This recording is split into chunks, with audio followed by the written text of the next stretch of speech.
both of you have this similar thing in your careers where you were known for a specific thing. There was always a danger of getting pigeonholed at one point in your career. And then both of you at some point, like Gillian with you, it was a TV show. With you, Billie, it was this huge music career. And at some point, both of you made this decision, that's not going to define me, and I'm going to go off and do these other things, which you both have to great success. And I'm so curious to talk to both of you about that time in your life when you were having to, in a sense, start over.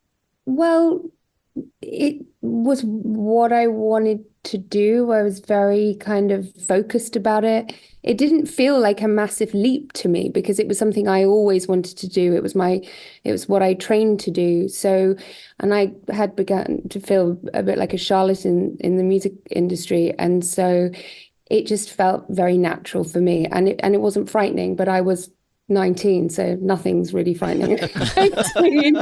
I wonder now how I'd feel. But yeah, so it felt right. It felt appropriate. And I'm really glad it happened. And is that how it felt for you, Gillian? Or did it take more strategy? Yeah, I mean, I did 9 years in the original seasons of The X-Files. And I spoke about this at the time, and maybe I didn't reveal it until after we were done. You know, when I got the job, I had no idea it was going to go for that long. And I thought, if at the most it would go, a couple of years maybe. But,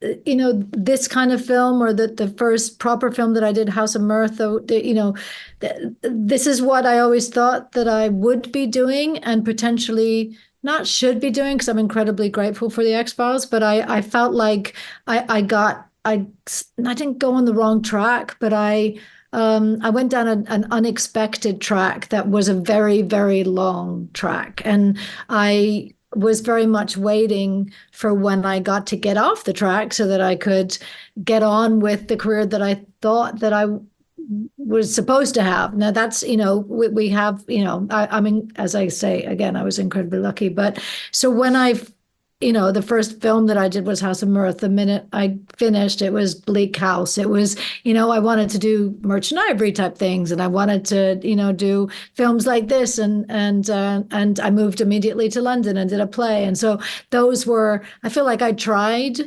really hard the second I had an opportunity to kind of steer the train in another direction. And it's had some valleys and some peaks,